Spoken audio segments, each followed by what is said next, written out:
Hi guys, it's Cornish Kayak Angler here.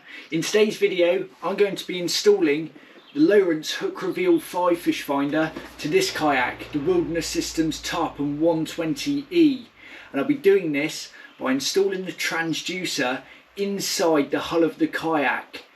Let me explain. There are three main ways to install a transducer from a fish finder onto a kayak. You could use an arm mounted over the side of the kayak with the transducer on the bottom. It's quite a nice simple way to install a fish finder and transducer. However, as you're paddling or pedaling along, an arm over the side can cause some drag through the water. Another popular way and option on many fishing kayaks these days is to mount it within a scupper hole on the kayak. Lots of fishing kayaks have a recess below one of the scupper holes big enough to take and house one of these transducers. You can use a special fitting to install one in a scupper hole.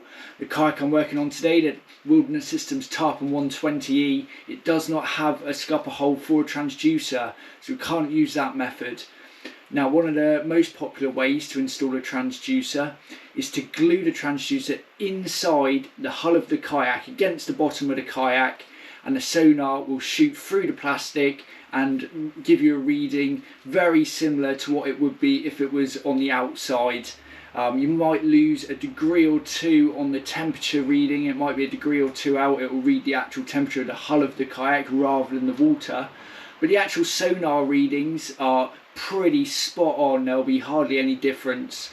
With downscan readings there can be a little bit more difference, but still it will give you a pretty clear reading and hardly noticeable between the transducer being glued inside the kayak and then actually being outside in contact with the water. So it's a really popular way, and it's a really nice clean way of installing a fish finder because all the wiring can stay inside the hull of the kayak with just a fish finder unit on the outside.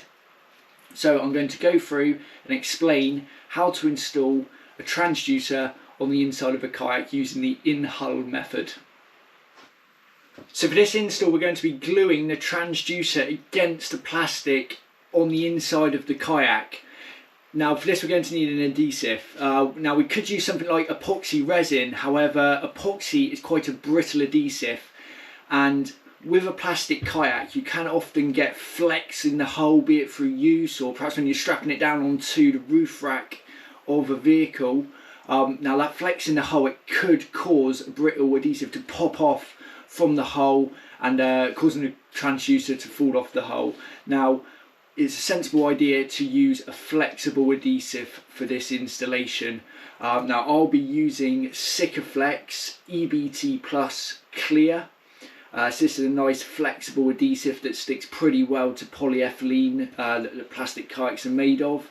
You could however use something like Marine Goop, E6000, CT1, there's loads of other options out there. I find Sikaflex is a really good option, and Marine Goop as well, one of my favourites to use. So what we have to do is essentially embed the transducer within a well of the adhesive. Now basically what we're doing is creating a solid layer between the transducer, the bottom of the transducer where the sonar is going to be shooting from, between that and the kayak, so that there's no airspace within that, essentially mimicking it shooting through almost like a water, or essentially thickening up the casing that the transducer is housed within, the plastic casing. It's just creating a solid interface between that transducer and the water so that the sonar can shoot through without any interference. Now if there's any air bubbles that get trapped within the adhesive between the transducer and the kayak, this can cause reflectance of the sonar signal and it can cause interference on the screen. Now it's not the end of the world if this happens. You can just peel off the transducer. It's the beauty of a flexible adhesive, it can be pulled off without too much trouble and you just have to start the process again. But the method I'm going to show, it should show you exactly how to do it without getting any air bubbles in the adhesive, so that you have a really nice transducer install and you'll get really clear sonar readings. Now to do this we need to create a well within the kayak to hold the adhesive for this, then to install the transducer within. Now this can be made really easily out of a section of foam, high density foam. Now this is a piece of foam from a garden kneeling pad.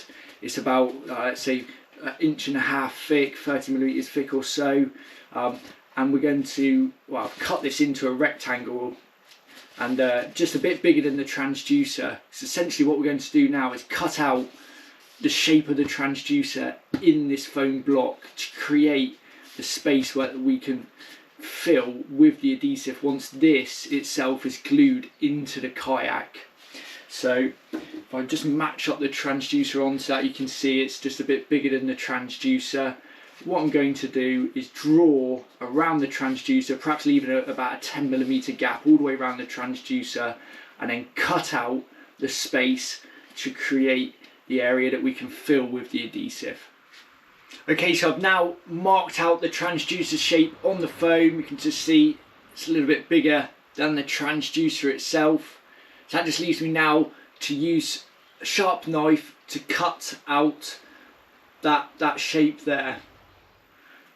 Okay, so I've now cut out the hole in the foam in the shape of the transducer. I've also cut a little notch just in the back end for the wire to sit in. You can see as I put 2 and 2 together, that fits together quite nicely. So that now just leaves us to install this into the kayak, and I'm going to show you how to do that now. So when it comes to installing the transducer, we just need to have a think about where exactly we want to fit it.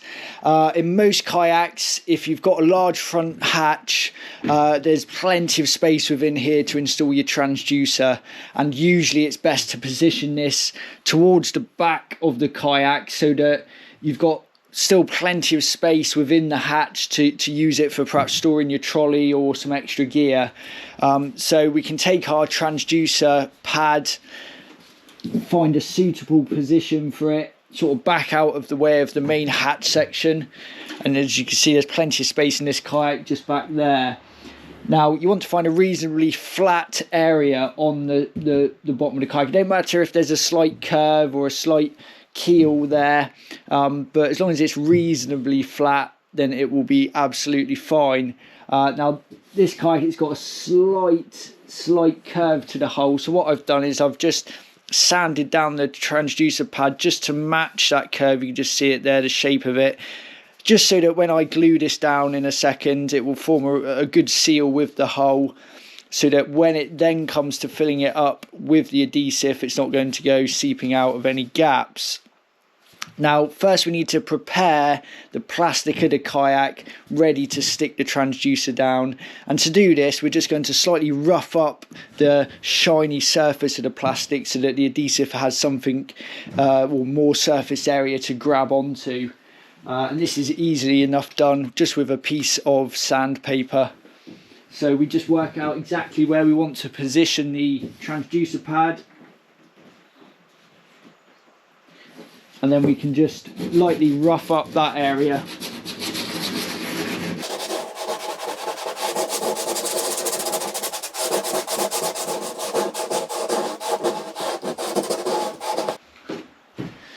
Okay, once that's just been lightly sanded there to give it a slight surface, we can just give it a good clean. Just use a cloth to get all the powder that we might have created there off the surface.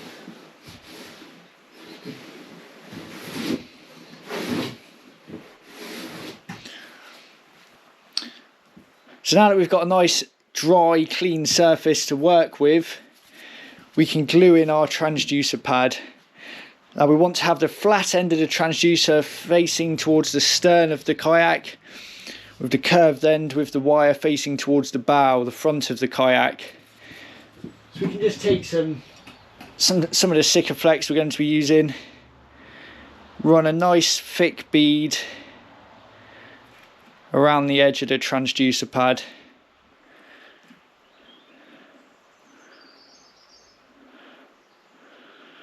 And if you want, you can just smear this about a bit so it takes to the foam really well.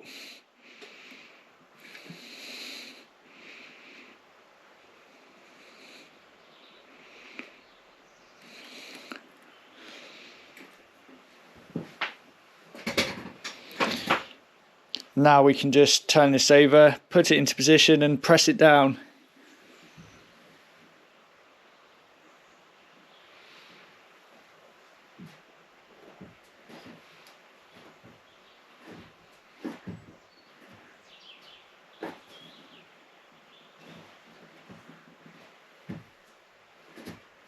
So yeah, just make sure it's nice and level, in position, in line.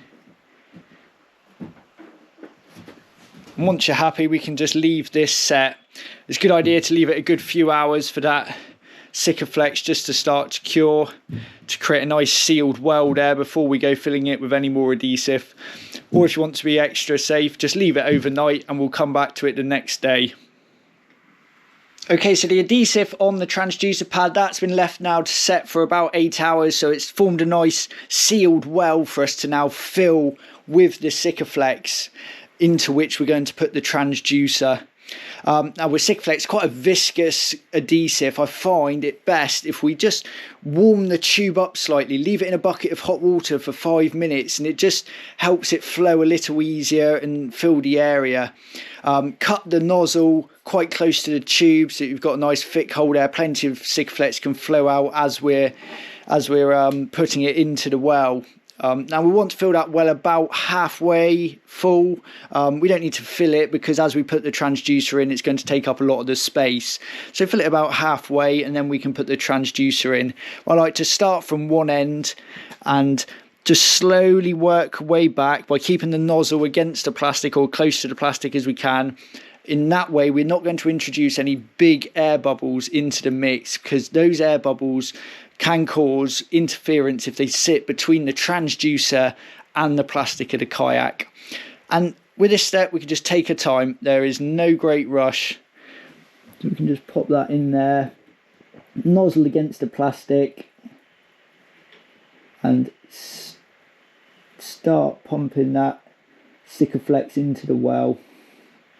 I'm not going to be able to see it too well on the video there, but plenty of Sikaflex is now coming out in a nice even stream. It's flowing really well because I warmed this tube up. Okay.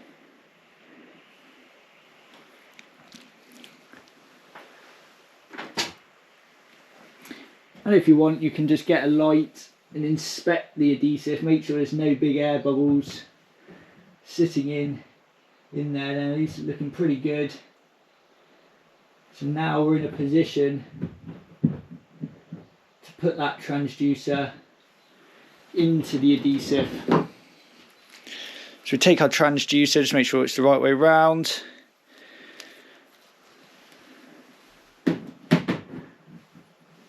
And just plunge it into the Sikaflex and slowly push down and wiggle all the way until that transducer hits the plastic.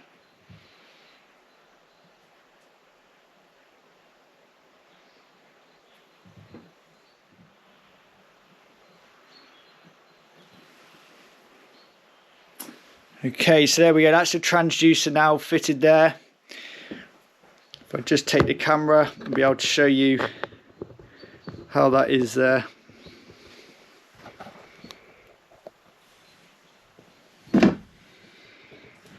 You see the transducer is well embedded within that Sikaflex. The Sikaflex doesn't need to cover the top half of the transducer as the sonar is only shooting out of the bottom side. As you see, that's quite well encased in the Sikaflex there. So now we can just leave that to cure. It's probably going to take about 24 hours for that Sikaflex to cure. If you want to be safe, leave it for a couple of days before use. But we'll leave that overnight now and we can start the rest of the installation of the fish finder tomorrow. Okay, so it's been about 24 hours since I set the transducer in the Sikaflex, and as we can see now, the Sikaflex is cured nicely. It's pretty solid, slightly flexible to the touch. But now that transducer is embedded within a pretty solid block of Sikaflex there, so that there's a solid interface between the bottom of the transducer and the hull of the kayak for the sonar to shoot through. And fingers crossed there's no air bubbles underneath there. There wasn't any when I pushed the transducer into it, so there should be no interference for that sonar. It will shoot straight through the Sikaflex without interference and should give a pretty clear sonar reading. Okay, so that's the transducer now installed inside the hull on this Tarpon 120 here. And the adhesive I used, it was Sikaflex EBT Plus in the clear colour.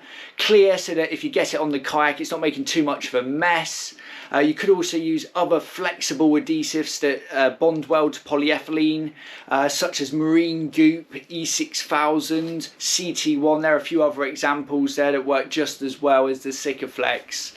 And this method of in-hull transducer installation works really well with traditional sonar transducers, CHIRP sonar, Downscan Imaging transducers.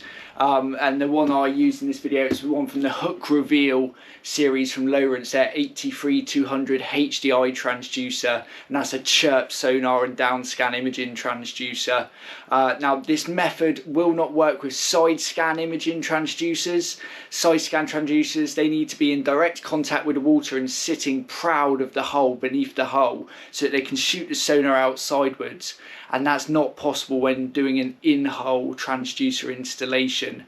But for a vast majority of the popular fish finders on the market, it works really well. So if you've got a kayak where you haven't got a scupper hole recess for a transducer, and you don't want to go using an arm over the side of the transducer and potentially introducing some drag through the water as you're pedaling or paddling along, then have a look at this in-hull transducer installation as shown in this video here. Okay, if you want to see the rest of the install of this Lowrance Hook Reveal fish finder to the Tarpon, be sure to check out the recommended video at the end of this video. And for plenty more kite fishing content, make sure you hit subscribe on my channel. Okay, thanks for watching.